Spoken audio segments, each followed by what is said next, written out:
Olá, bom dia. Acompanhado de ministros e empresários brasileiros, o presidente Jair Bolsonaro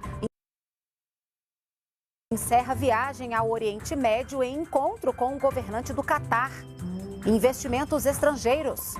Ministro da Infraestrutura também finaliza a rodada de reuniões com empresários do Oriente Médio e da Europa para apresentar o programa de concessões do Brasil. E para quem vai fazer o Enem neste fim de semana, orientações importantes sobre os locais de prova, as regras e dicas para garantir um bom desempenho na redação. Esses são os destaques desta quinta-feira, 18 de novembro de 2021. Fique com a gente, o Brasil em Dia está só começando.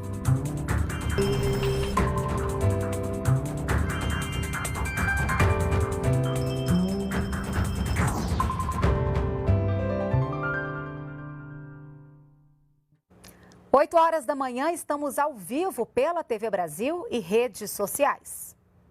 O presidente Jair Bolsonaro se reuniu em Doha com o governante do Catar, Emir Tamim bin Hamad Al Thani.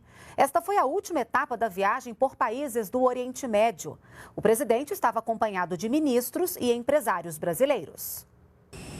A segunda missão do presidente Jair Bolsonaro ao Catar teve por objetivo reforçar as relações entre os dois países e promover oportunidades de investimentos no Brasil. O comércio bilateral entre Brasil e Catar passou de 27 milhões de dólares em 2000 para 823 milhões de dólares em 2019. O Catar importa mais de 90% dos alimentos que consome e o Brasil é um importante fornecedor de produtos do agronegócio à população catariana. Durante visita, as duas nações exploraram oportunidades de ampliação de negócios nas áreas de economia, defesa, ciência, tecnologia, energia e inovação. Muitos acordos assinados, a confiança voltou no Brasil. Realmente, o que nós vendemos aqui é a verdade acima de tudo. E pode ter certeza que essa viagem, bons frutos, nós levaremos para o Brasil. Temos falado muito em turismo na região amazônica, em cooperação na área de energia, infraestrutura, portos, aeroportos, material de defesa, material da nossa Embraer. Em Doha, o presidente Jair Bolsonaro também visitou o estádio de futebol, onde será disputada a final da Copa do Mundo do Catar em 2022 e se reuniu com diretores da FIFA, a Federação Internacional de Futebol. O Brasil está entre os países que já garantiu vaga no Mundial. E uma outra notícia divulgada pelo Ministério do Turismo durante a viagem oficial. A partir do ano que vem, o Brasil terá voo direto entre Rio de Janeiro e Doha, no Catar. Já a empresa brasileira de pesquisa agropecuária assinou um memorando de cooperação científica com os Emirados Árabes. O acordo prevê intercâmbio de especialistas, concessão de bolsas e fornecimento de laboratórios aos pesquisadores visitantes.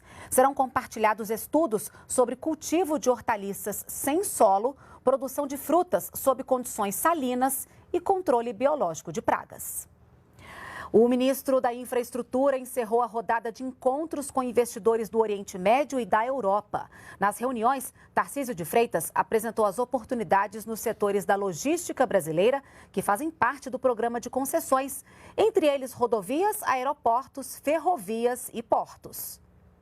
Estivemos na França, na Itália, na Espanha, Emirados Árabes, onde a gente teve a oportunidade de conversar com fundos de investimento, fundos soberanos, operadores de infraestrutura e perceber o grande interesse no programa de infraestrutura brasileiro, que já é um sucesso, que tem muitas entregas. Estamos aqui, inclusive, no terminal da Deep World, aqui em Dubai, vendo essa operação super automática, super moderna, que traz muita eficiência. Estamos aqui numa tecnologia nova, né? Box Bay. A gente está vendo como é que isso funciona. Isso é prenúncio que no futuro a gente vai poder ter coisas semelhantes nos portos brasileiros, que vai aumentar muito a nossa competitividade. É isso que o programa de concessões do governo do presidente Bolsonaro vai proporcionar para a nossa infraestrutura e para o nosso Brasil. E o governo federal prevê um crescimento de 5,1% para a economia neste ano. A estimativa está no boletim macrofiscal do Ministério da Economia. Quem comenta é Ricardo Caldas. Bom dia a todos. Nosso tema de hoje é o boletim macrofiscal. Ontem, o Ministério da Economia publicou o seu boletim macrofiscal de novembro, trazendo as expectativas do governo para este ano. E nós trouxemos alguns pontos principais para você, telespectador, e vamos compartilhar a arte feita pela nossa equipe de produção.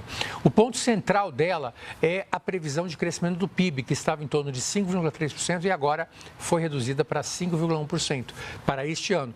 E também no ano que vem, a expectativa que era alguma coisa em torno de 2,5% foi reduzida para 2,1%. De qualquer maneira, a expectativa de crescimento do PIB é bastante sólida, em torno de 5%, e inclusive o Banco Mundial aumentou a sua projeção para este ano para o Brasil para 5,3%.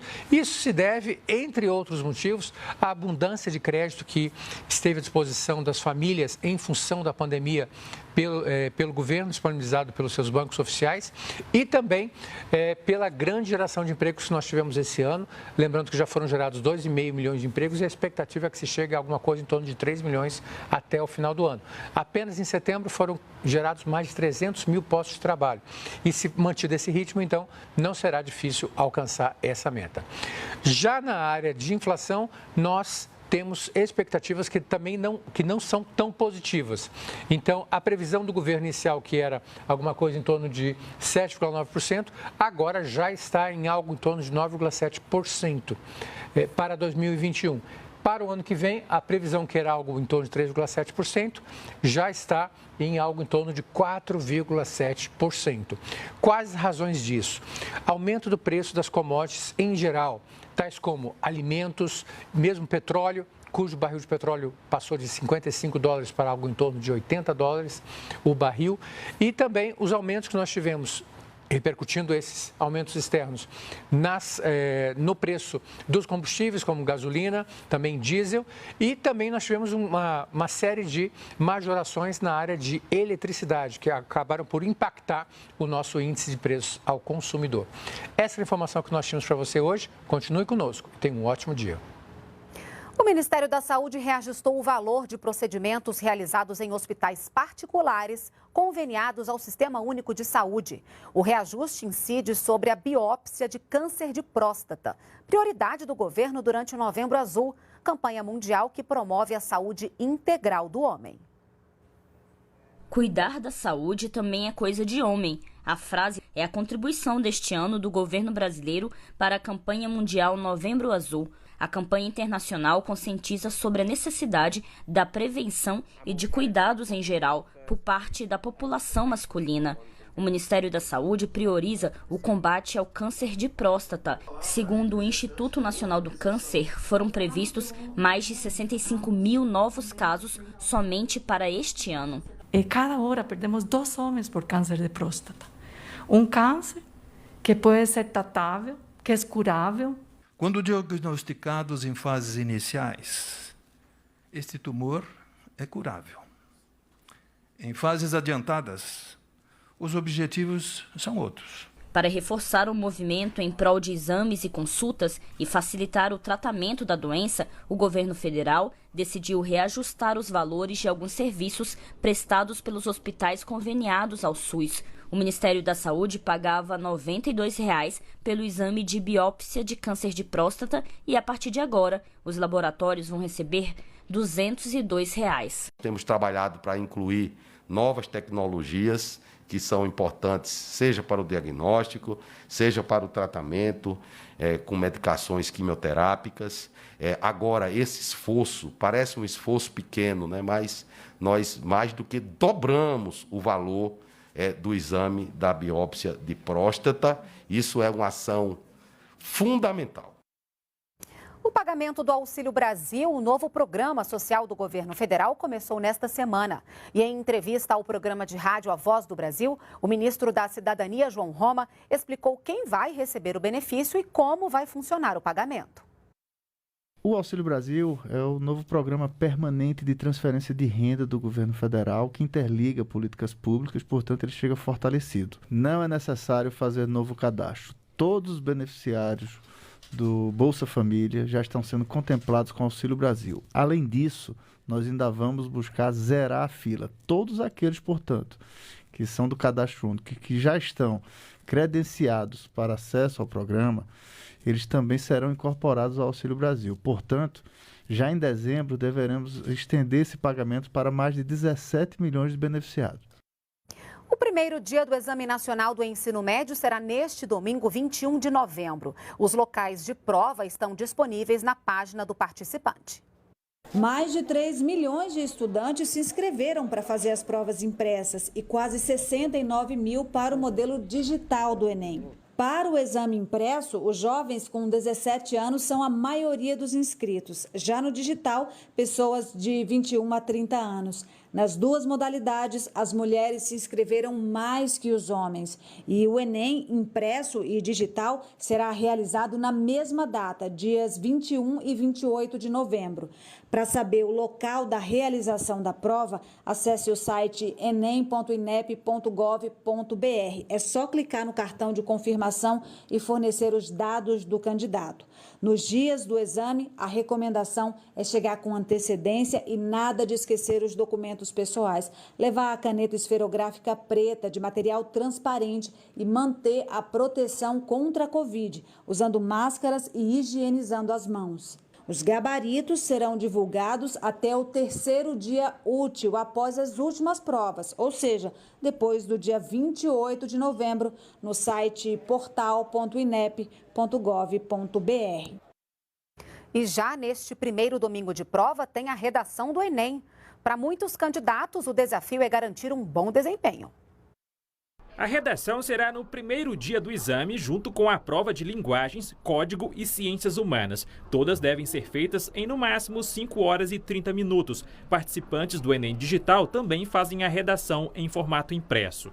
Na redação, os estudantes devem escrever um texto do tipo dissertativo e nele defender um ponto de vista sobre o tema indicado. A avaliação se baseia em 5 competências: domínio da escrita formal, compreensão da proposta e aplicação de conceitos de outras áreas dentro do texto, habilidade de selecionar, relacionar, organizar e interpretar conteúdos, conhecimento dos mecanismos linguísticos para a argumentação e capacidade de elaborar soluções para o problema abordado, respeitando os direitos humanos. Cada competência exigida na redação do Enem vale 200 pontos. Portanto, quem fizer tudo direitinho ganha 1.000, o que é possível sim, que o diga a Isabela, que tirou a nota máxima no último Enem. Nos meus estudos de redação, eu trabalhava com 3 pilares diferentes, né? O primeiro era a parte teórica, dominar a teoria, entender como funcionava a questão da correção por competências. A segunda parte, claro, era a parte prática, manter uma constância, um ritmo durante todo o ano, uma redação por semana, às vezes 2 quando tinha simulados. E o terceiro pilar, análise de redação nota 1000, para a gente conseguir perceber padrões e aplicar esses padrões dentro dos estudos. E a nota 0? Se bobear, pode acontecer. Por exemplo, se o texto não for transcrito pelo participante para a folha de redação, se tiver emendas ou rasuras e não for escrito com caneta de tinta preta. E ainda, se fugir totalmente ao tema, não obedecer ao tipo dissertativo ou argumentativo, apresentar cópia de texto da prova ou texto ilegível e ter menos de 7 linhas. Quanto aos possíveis temas, este professor arrisca assuntos como cultura do cancelamento da internet e mobilidade urbana. Mas para ele, isso não deve ser motivo de tanta preocupação. O aluno tem que se sentir muito seguro na produção do texto dissertativo argumentativo e também pensar ali nos 5 critérios que eles analisam na prova de redação. Precisa ficar relaxado. E se você tiver muita prática, né, você vai se sentir seguro, a ansiedade vai ser deixada de lado. É isso, o Brasil em Dia termina aqui. Para rever as reportagens de hoje, acesse as nossas redes sociais. Uma ótima quinta-feira para você e nos vemos amanhã. Até lá, tchau, tchau.